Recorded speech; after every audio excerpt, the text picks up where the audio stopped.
पूजने परम आदरणीय श्रद्धेय बाबा जी, वैसे ही उदय बाबा जी हाथ लगा दीजिए। सभी की तरफ से खूब सम्मान है, सभी ने तालियों के द्वारा स्वागत करना है।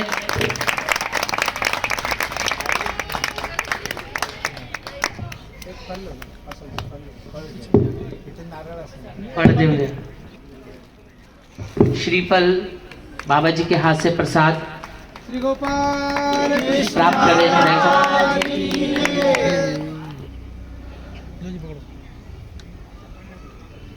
गुरुजी आप भी गुरुजी के द्वारा, देहरादून से मंदिर के गुरुजी के द्वारा ये हाँ फूल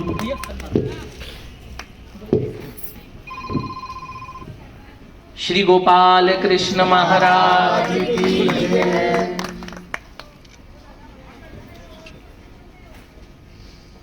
तथा हर राज्य में इस पदयात्रा ने समाज प्रबोधन का कार्य किया है।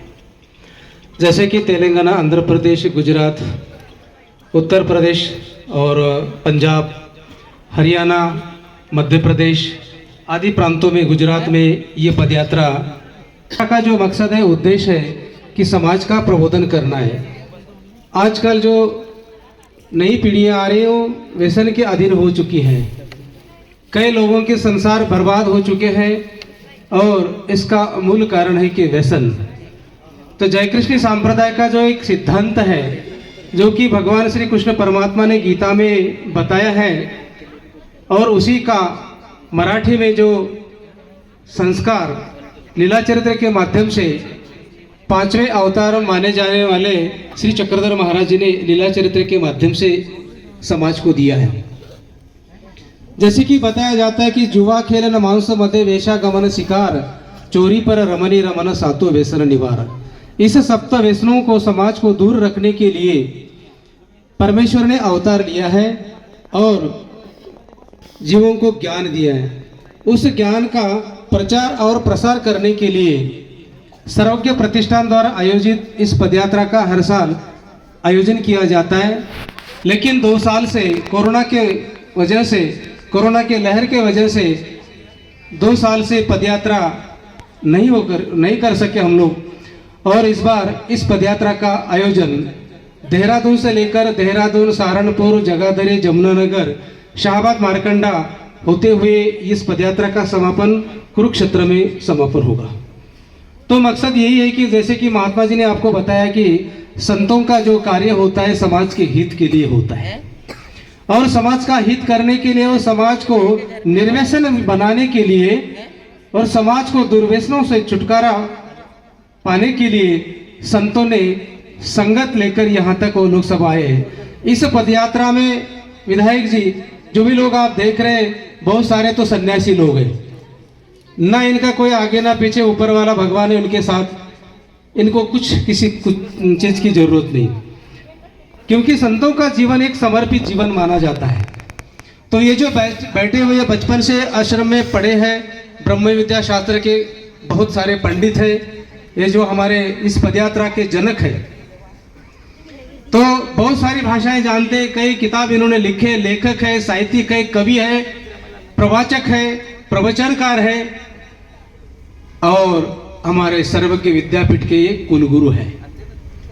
तो ऐसे ज्ञानी पंडित लोग भाइयों में भी हैं, संत भी लोग हैं, और जो भी पदयात्रा में सम्मिलित हुए लोग हैं, इसमें कोई डॉक्टर है, कोई इंजीनियर है, कोई विधायक भी है, कोई ऐसे मेयर भी है, कोई बहुत सारे लोग हैं।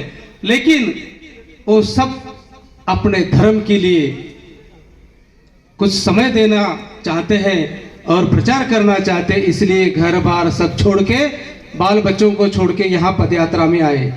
जब इनके घर हम जाएंगे विधायक जी, तो पता चलेगा कि कौन कितना गरीब है, अमीर है। लेकिन ये तो भगवान के लिए सब पागल बने हुए हैं, ये सब भगवान के लिए पागल बने हैं, और इनको कुछ सुध बुध नहीं है। हम कहाँ बैठ रहे, क्या खा रहे, कुछ नहीं। जो मिलेगा भिक्षा के रूप में वो ले रहे, और भगवान का नाम स्मरण करते करते ये सब उस परमात्मा की खोज में है। यहाँ सब उत्तर भारत में जितने भी मंदिर है, उस मंदिर में जो भी पूजा है, जैसे कि यहाँ देहरादून के मंदिर में हमारे बाबा जी बैठे, कई सदियों से पुराना ये मंदिर है। इस मंदिर में जो पूजा है, जो श्री कृष्ण परमात्मा की मूर्ति है, उसका दर्शन करने के लिए ये सब लोग महाराष्ट्र से यहाँ आए 55 साल से। तो पता नहीं, अभी महात्मा जी ने बताया, ये जो जय कृष्ण संप्रदाय है, हिंदुस्तान मतलब पाकिस्तान जब आजाद हुआ, हम तो आजाद है, हम नहीं कहेंगे कि हिंदुस्तान आजाद हुआ है, बराबर है, हम तो हिंदुस्तान के हैं। तो जब पाकिस्तान आजाद हुआ उसके पहले से जितने मंदिर उत्तर भारत में, पाकिस्तान में बहुत सारे 43 मंदिर थे, आज कुछ है कुछ नहीं है। तो उस मंदिर की जो पूजा इस उत्तर भारत के मठ मंदिरों में आई है। कई नए मंदिर निर्माण हुए, तो जहाँ जहाँ परमेश्वर के चरण स्पर्शित पाषाण मूर्तियां हैं, उसको वंदन करना है, नमस्कार करना है और खुद का आत्म कल्याण करना है और समाज का कल्याण करना है। इस उद्देश्य से लेकर ये सब पदयात्रा यहाँ आई है। तो इस पदयात्रा में थोड़ी देर के लिए सम्मिलित होने का आपको भी सौभाग्य मिला है। तो ये प्रास्ताविक रूप पदयात्रा की जानकारी के लिए मैंने आपके सामने रखा है, सभा के सामने रखा है। तो मैं विधायक साहब से सूचित करता हूं कि वो चंद शब्दों में अपने विचार सभा के सामने रखेंगे। माननीय विधायक जी सामने रखेंगे।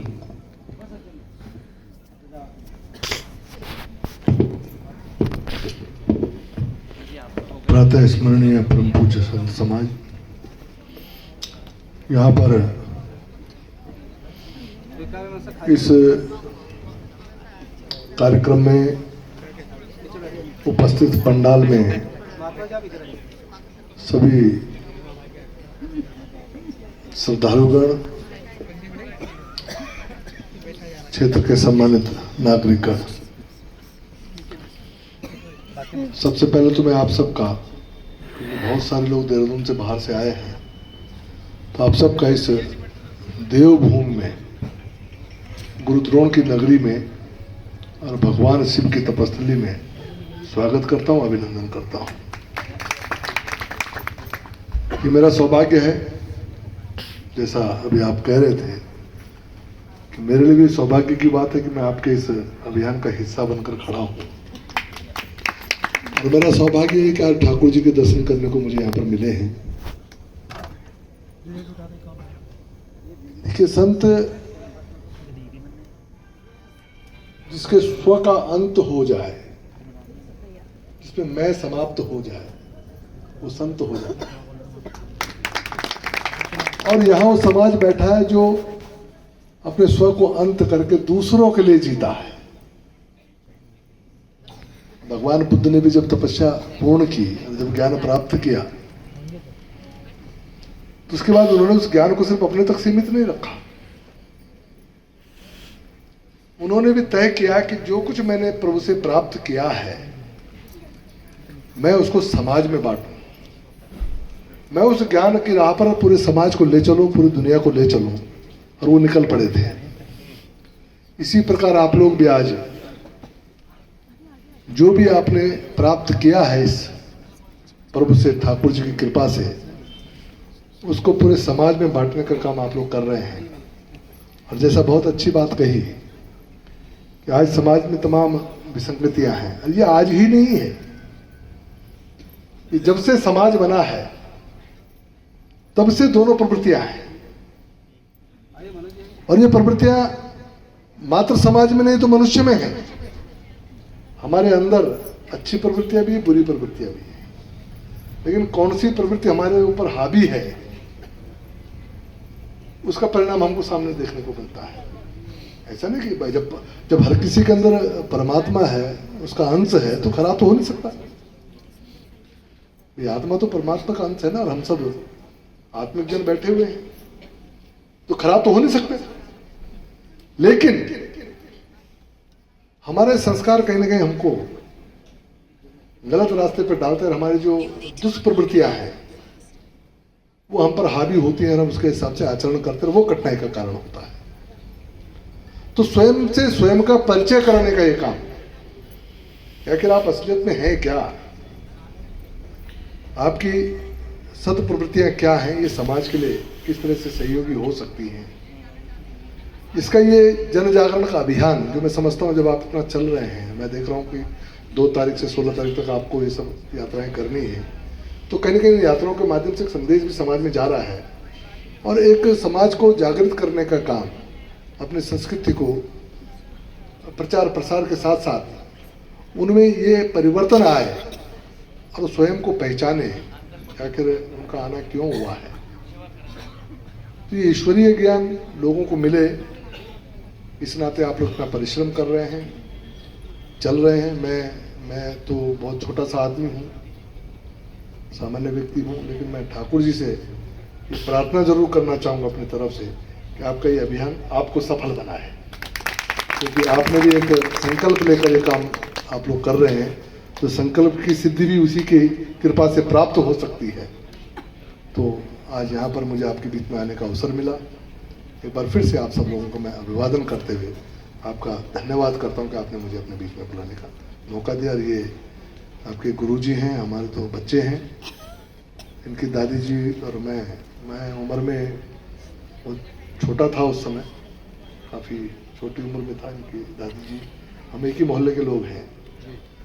तो मैं जो राजनीतिक यात्रा मेरी प्रारंभ हुई है, उस श्रम में जो भी उस समय हमने परिश्रम किया होगा, जो संघर्ष किया होगा, इनकी दादी जी का भी उसमें पुण्य सहयोग रहा है। तो इसलिए जब ये मेरे पास इन्होंने अपना परिचय दिया तो मुझे बड़ा अच्छा लगा कि हमारे घर का एक लड़का इस बड़े अभियान में जुटा हुआ है। तो निश्चित तौर पर जब घर का कोई व्यक्ति किसी अभियान में जुड़ता है तो उसका पुण्य हमको भी मिलता है। तो मेरे क्षेत्र पर मुझे भी उसका पुण्य मिल रहा है, इसलिए मैं आज यहाँ पर खड़ा हूँ। ये तो मैं आ ही नहीं पाता। तो मैं उनका भी आभार व्यक्त करना चाहूँगा। बहुत बहुत धन्यवाद। नमस्कार।